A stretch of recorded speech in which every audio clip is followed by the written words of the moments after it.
one of the first questions I always ask is, what is your exit strategy? And they don't know.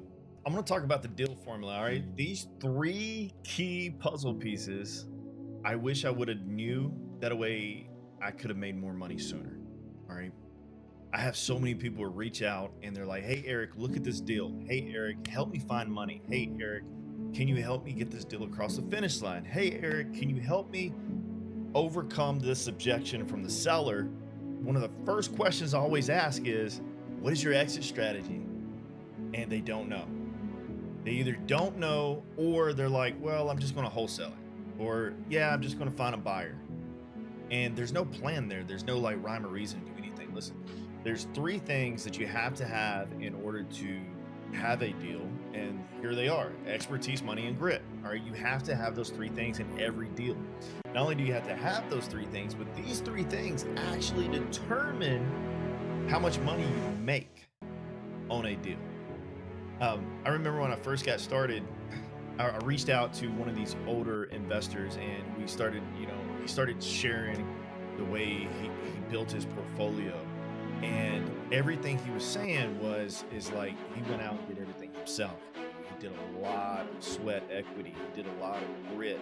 And then even the money that he used to get the deals was always his own money. And he had a very small portfolio after 20 years of investing. Now, is that right or wrong? Like it's neither right or wrong in my opinion, because he still built a great life off of that strategy. However, if he would have understood that you can use other people's money or other people's expertise or other people's grit, he could have done more deals quicker and made more money. And that's the reason this is so important to understand, because when you first start, nobody trusts you. Nobody knows you or why you would like be fun to work with or even be somebody that they want to do a deal with. So understanding this is like the fundamental piece to actually scaling your business or staying the same. All right. So let's define what is the pay structure, and maybe I can get you excited on this because, all right, so let's just look at this. So if you only have expertise, or if you only bring the money, or if you only bring the grit, you're going to get paid a fee. Okay. Like this is real estate agent territory. All right. Real estate agents get paid a fee because they only bring one part. And most of the time, they don't really do a great job at bringing that one part. And that one part is expertise, right? They're supposed to be the expert, and that's the reason they get a fee. But then whenever problems arise inside of a deal, they don't know how to solve them. So now what? Well, are they going to give the grit? Are they going to overcome those obstacles, right? And still, though, they're only getting a fee. Now, as an investor, you put together an operation and then you generate leads, and that is the grit. But then as you do that at scale, you become more knowledgeable, and that's the expertise. Now you're generating lead flow, and you got to convert those leads into deals, right? And there's always two things about a deal. It is either cash or trash. That's how we rate them in our operation. It's either cash or trash, meaning what does the conversation sound like with the seller? Then after you determine what the conversation sounds like with the seller, well, then you look at the property. Instead, what I see so many investors do, and I did this. Listen, I actually spent 4 hours on the phone with a gentleman. His name was Jim. And older guy, he took me up under his wing. We had a great conversation. I enjoyed talking to him. He enjoyed talking to me. So much is so, he invited me out to come and look at his rentals. And I was up under the impression that he was wanting me to come out and look at his rentals because he was interested in selling some of his rentals. So I just spent 4 hours on the phone with him. And then I get up, head out to his properties, walk 4 of his properties. And then in the end, he started educating me on how to manage my doors. And by that time, not only did I spend 4 hours on the phone with him, but now I've already spent another 6 hours walking around on all of his properties. So that was a whole day's work. And then in the end, he's like, yeah, maybe one day I'll decide to sell, right? I could have, like, nowadays, if I talked to Jim, I would know that in about 5 minutes, right? And I would know where to put him in our system so that I, I would then put him on a follow up, but I would not be spending my time following up. Instead, I would put my virtual assistant on Jim to check in with Jim to figure out when Jim is ready to sell. And that's what so many people do wrong so often. They have a good conversation with somebody. They're so excited that they would talk to them. And now they waste 20 minutes, 30 minutes, an hour on the phone with somebody who was never going to be open to selling in the first place. Right. And then a lot of people will even spend another 20 minutes, 30 minutes, an hour, 2 hours underwriting and comping that property. All right. So they're underwriting and comping the property, and they don't even know if the seller's willing to make a deal. Right. It's crazy. But at the same time, I did it. I didn't know any better. When I first started, I did just that. All right. A one lead would come in, and I would spend an entire day underwriting, comping, trying to figure out exactly how much to pay for this house. And then I would talk to the seller and I'd be like, I'm building rapport. I'm building rapport. I'm building rapport. I wasn't building rapport. They were just nice people, and I'm a nice person. So we had a long conversation that in the end didn't accomplish anything. My point with that is, coming back to these three pieces, you've got to put in the work so you can develop the expertise. Right? Once you start learning the expertise and you start learning the skills, we call this skill stacking, right? You're going to discover what you was doing, or how to do things. It's either what or how.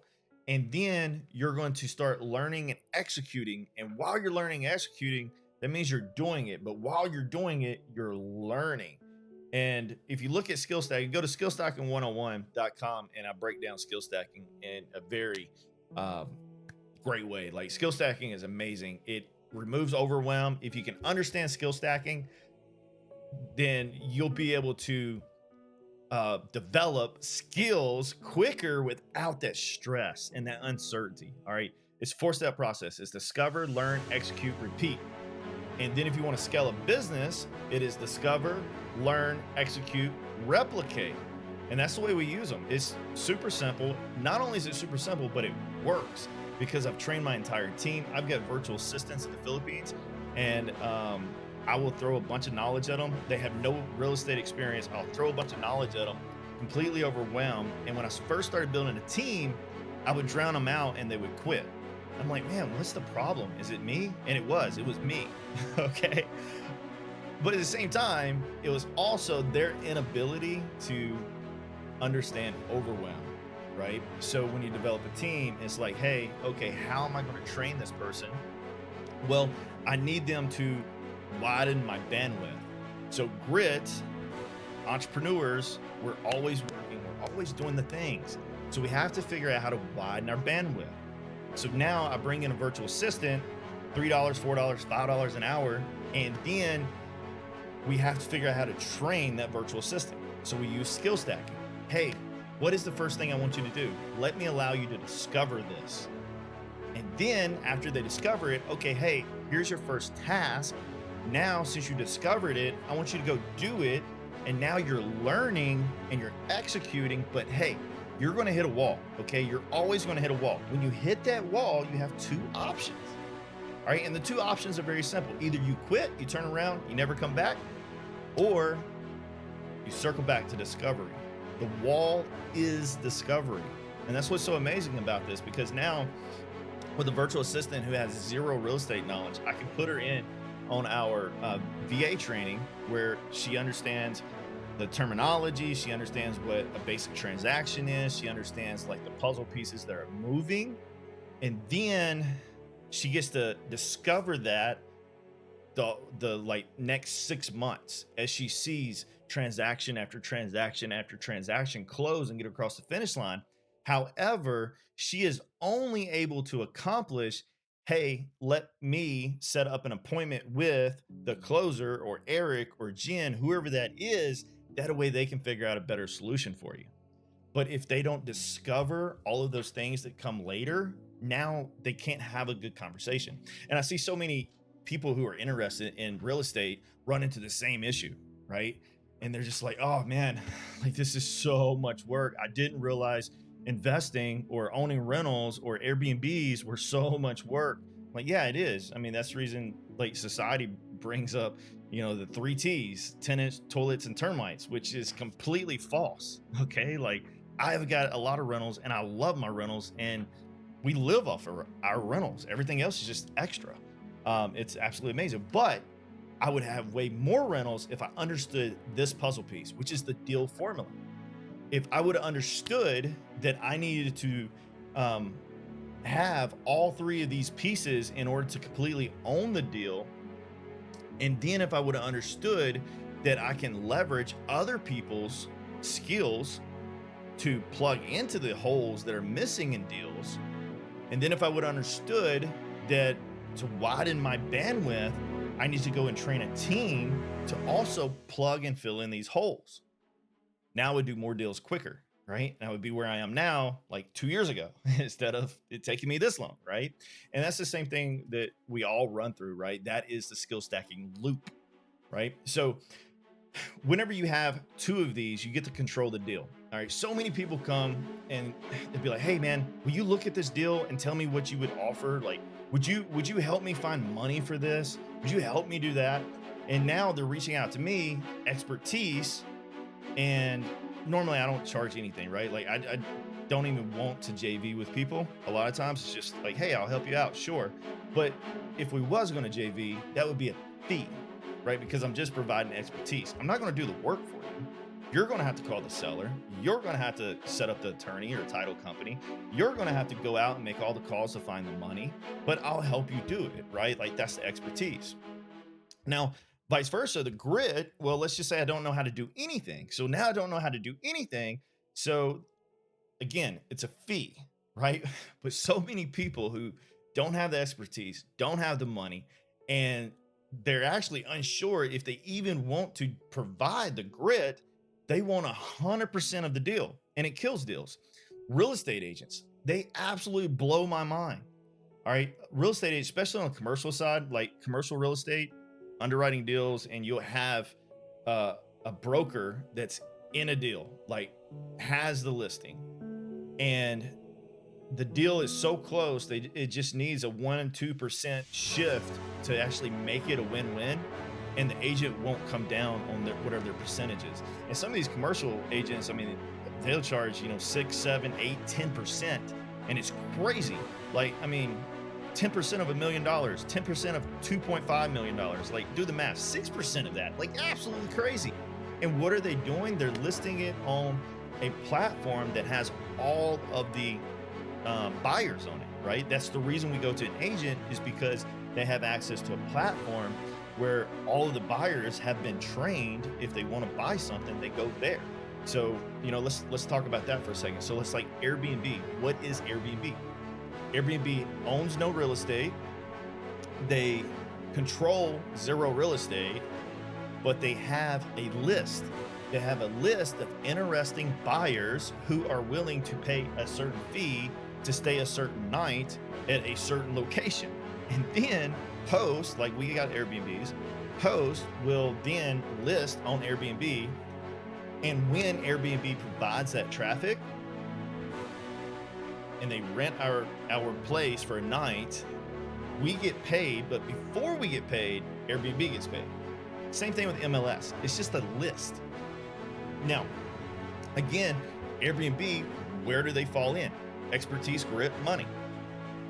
Expertise, right? They have the expertise of providing traffic, lead flow, people to actually get on your place and see it and actually choose to rent it, right? Like, that's their expertise. It's up to you to actually message and chat, go back and forth and say, hey, are you a weird person that's going to come in and destroy my place? Or are you a good person and do you have good reviews and are you going to take good care of my place? Right? Like that's the grit, that's the work, right? And then we haven't even talked about money yet, but like money, I see so many people stop and not even take action at all because of money.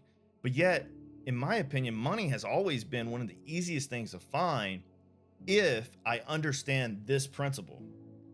But what happens is people who don't have as much expertise and they have the grit, they have the deal, they have it up under contract even, but they can't get it across the finish line because they're missing money.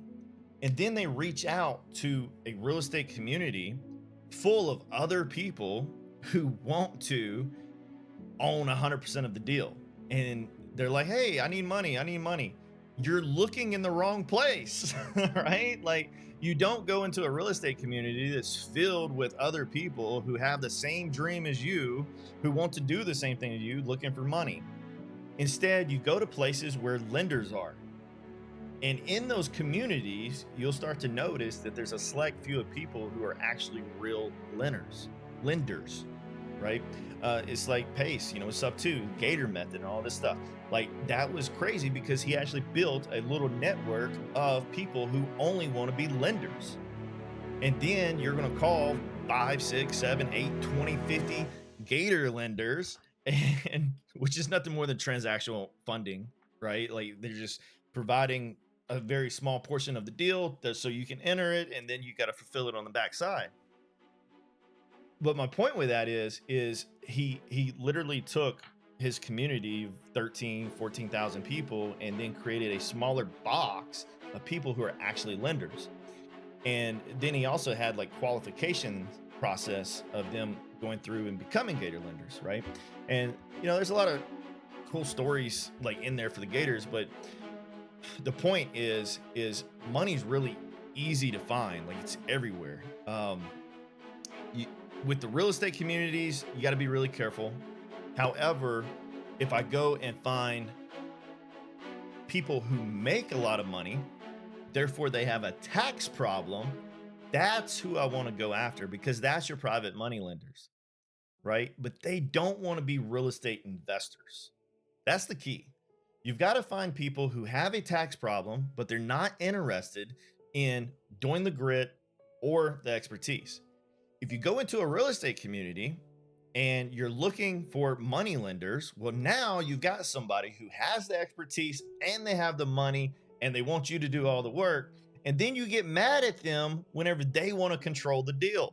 However, they have the expertise, they have the money, they control the deal, right? It's the craziest thing.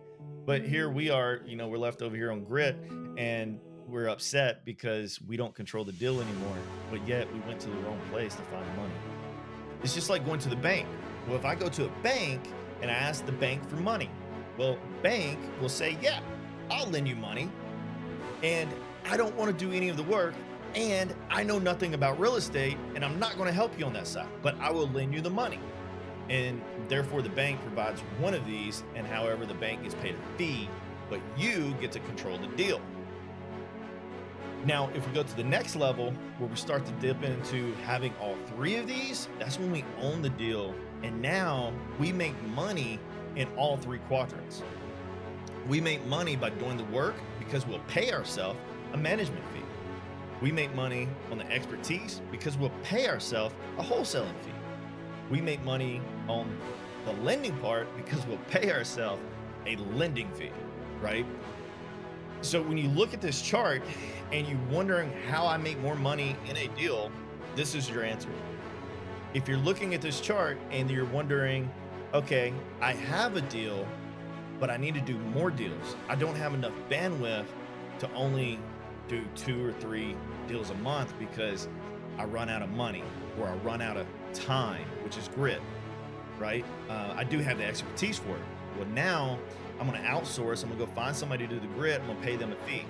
I'm going to outsource. I'm going to go find somebody with the money. I'm going to pay them a fee, right? That's it. It's that simple, guys.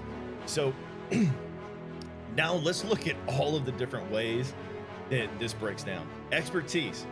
There's a list of over 100 different ways that you can learn and become an expert. All right. All these are like exit strategies. It's crazy how many are actually out there.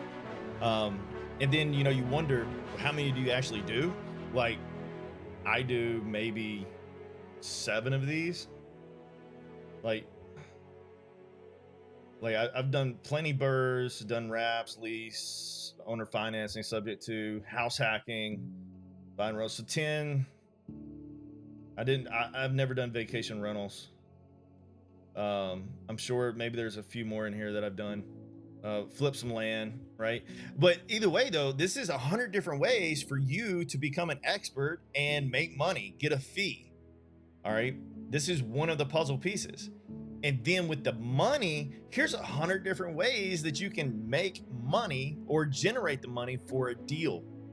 Right? Like, this is crazy. This is 100 different ways to go out and find the money. Grit. This one, again, is so big because so many different pieces are filled in, right? A real estate agent, they're supposed to be doing the grit, right? They list the property. That's work. They get paid a fee. Your general contractors, they get paid a fee. Your property managers, they get paid a fee. Your brokers, fee. Landscapers, fee. Surveyors, fee. Right? You get the pattern, right? If you're flipping a property, right, there's a bunch of people who only get a fee. They don't get the bigger portion of the deal, right? So anyway, this is the deal formula. Let's circle back. In these 3 bubbles, you've got to learn which lever to pull.